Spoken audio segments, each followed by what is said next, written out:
Hello guys and welcome back to my channel. आज है हमारा वीडियो नंबर 5 जिसमें हम चैप्टर नंबर 2 को कंटिन्यू करने वाले हैं। इससे हम पहले हमने पार्ट नंबर 1 में इंट्रोडक्शन पढ़ा था इस चैप्टर का, तो मैंने लिंक उसका डिस्क्रिप्शन में डाल दिया कि मेक श्योर कि आप पहले पार्ट 1 भी इस चैप्टर का देख लें। सो गाइस वीडियो को स्टार्ट करते हैं। गाइस आज हम पढ़ेंगे Fayol's principles of management. Henri Fayol was a mining engineer and he is regarded as father of management. So guys आज हम principles of management developed by Henri Fayol पढ़ेंगे।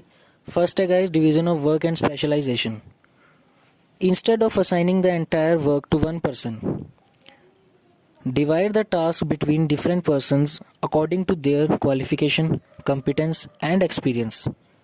सो इससे गाइज फायदा ये होता है कि एक पर्सन को देने से अच्छा आप वर्क को टास्क में डिवाइड करो और जैसा सुटेबल वर्क जिस एम्प्लॉय के लिए है उसकी क्वालिफिकेशन और एक्सपीरियंस के अकॉर्डिंग उसको वैसा ही वर्क दो। जब वो वैसा वर्क बार बार परफॉर्म करेगा तो वो टास्क करने से उसमें स्पेशलाइजेशन और एक्सपर्टीज आएगी। So division of work leads to specialisation. Second है गाइज अथॉरिटी एंड रिस्पॉन्सिबिलिटी।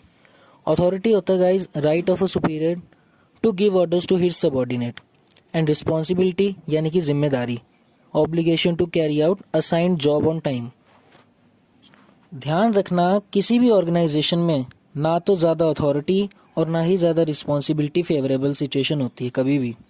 सो ये दोनों हमेशा बैलेंस्ड होनी चाहिए and they should go in hand and we can say they should go together for the sake of efficiency and effectiveness. क्योंकि अगर किसी के पास अथॉरिटी ज़्यादा है तो वो अपनी पावर का गलत इस्तेमाल करेगा और वेस्टेज करेगा रिसोर्सेज की।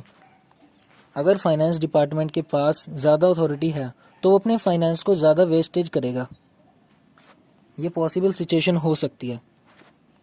लेकिन अगर रिस्पॉन्सिबिलिटी हमारे पास ज़्यादा है और अथॉरिटी उतनी है नहीं तो फिर हम इफ़ेक्टिव एडमिनिस्ट्रेशन नहीं कर सकते, बिकॉज टास्क ही हम अच्छे से अचीव नहीं कर पाएंगे टाइम पे।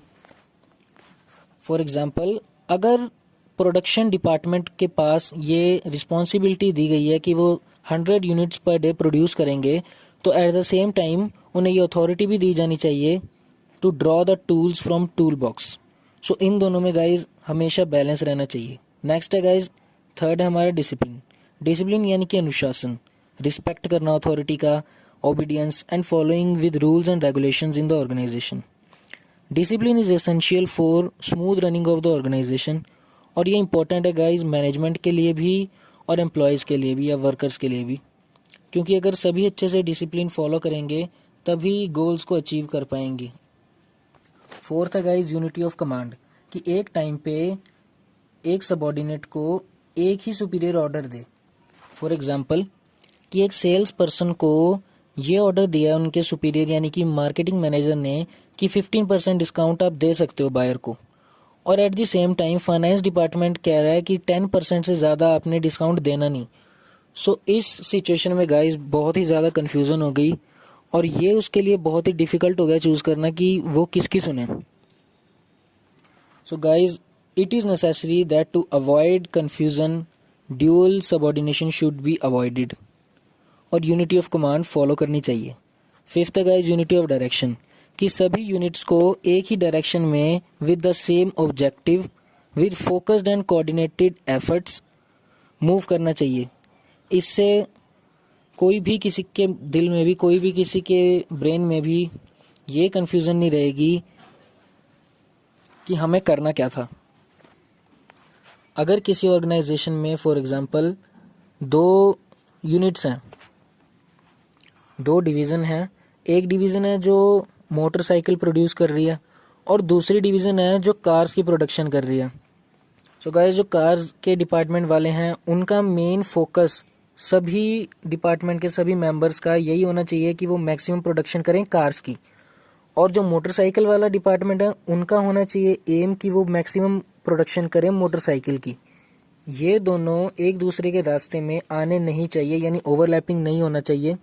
एक ही डायरेक्शन में मूव करें with one head, one plan and one direction. Next है guys subordination of individual interest to general interest, कि एक ऑर्गेनाइजेशन हमेशा ही सुपीरियर होता है टू इट्स एम्प्लॉयज़। सभी एम्प्लॉयज़ डिफरेंट ऑब्जेक्टिव्स के लिए ज्वाइन करते हैं ऑर्गेनाइजेशन। किसी का ऑब्जेक्टिव होता है कि हाई एस्टीम हो उसकी, और किसी का होता है कि प्रमोशन मिले जल्दी, सैलरी बढ़े। लेकिन ये सब पॉसिबल तभी है जब ऑर्गेनाइजेशन ग्रो करेगा, जब प्रॉफिट्स इंक्रीज होंगे। So once the organizations interest are fulfilled, individuals interest will automatically be fulfilled. Organization का इंटरेस्ट किसी भी सिचुएशन में अवॉइड नहीं करना, इग्नोर नहीं करना चाहिए, और पहले प्रायोरिटी उन्हें ही देनी चाहिए। नेक्स्ट है गाइस रेम्यूनरेशन ऑफ एम्प्लॉयज़, यानी कि employee should be paid wages which should be fair and just, कि जस्टिफाइबल हों, भेदभाव ना हो उनमें कोई, और उन्हें कम से कम reasonable standard of living provide कर सके। And at the same time ये पेइंग कैपेसिटी में भी लाई करने चाहिए एक ऑर्गेनाइजेशन के। ये नहीं कि ऑर्गेनाइजेशन अच्छी सैलरी तो प्रोवाइड कर रहा है लेकिन खुद लॉस में जा रहा है, तो वो पेइंग कैपेसिटी में होना चाहिए ऑर्गेनाइजेशन के। एट्थ है guys centralization and decentralization. Centralization है कि सारी की सारी अथॉरिटी टॉप लेवल मैनेजमेंट के हाथ में है, और डिसेंट्रलाइजेशन यानी कि सिस्टमेटिक एफर्ट की जो अथॉरिटी है वो डिवाइड हो रही है टिल द लोएस्ट लेवल। सो दोनों में ही मैनेजमेंट को बैलेंस करके रखना चाहिए। अगर सिर्फ सेंट्रलाइजेशन होगी तो मिडल और लोअर लेवल वालों के पास कोई भी अथॉरिटी, कोई राइट होगा ही नहीं किसी भी डिसीजन को या कोई भी एक्शन लेने का। और अगर डिसेंट्रलाइजेशन है कंप्लीट, तो वो अपनी अथॉरिटी का गलत यूज़ भी कर सकते हैं, वेस्टेज भी कर सकते हैं रिसोर्सेज की। सो इन दोनों में बैलेंस करने के लिए जो क्रूशियल यानी कि जो इम्पोर्टेंट डिसीजंस हैं वो टॉप लेवल मैनेजमेंट ही ले, और उनकी अथॉरिटी भी सिर्फ टॉप लेवल मैनेजमेंट में हो के हाथों में हो। जो बाकी अथॉरिटी है वो डिसेंट्रलाइज कर देनी चाहिए। सो इससे दोनों में बैलेंस रहता है। नेक्स्ट है गाइस स्केलर चेन।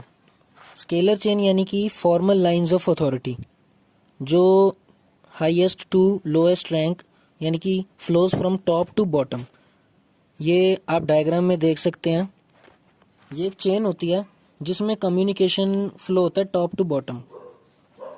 जैसे कि आप देख सकते हैं कि एम ए को करेगा कम्युनिकेट, ए बी से, बी सी से, और ऐसे करते करते सबके पास इंफॉर्मेशन जाएगी। लेकिन इसका एक डिमेरिट भी है that it results in delays and it's very time consuming. लेकिन इन केस ऑफ इमरजेंसी, कोई बहुत ही ज़्यादा इम्पोर्टेंट नॉलेज इंफॉर्मेशन है और इमरजेंसी की सिचुएशन है, तो गाइज एक शॉर्टकट भी यूज़ किया जा सकता है इसमें, जिसे हम कहते हैं gang plank, which results in quick communication. Guys ये हमेशा डॉटेड लाइन से शो किया जाता है gang plank, and it allows two persons at the same level to communicate directly.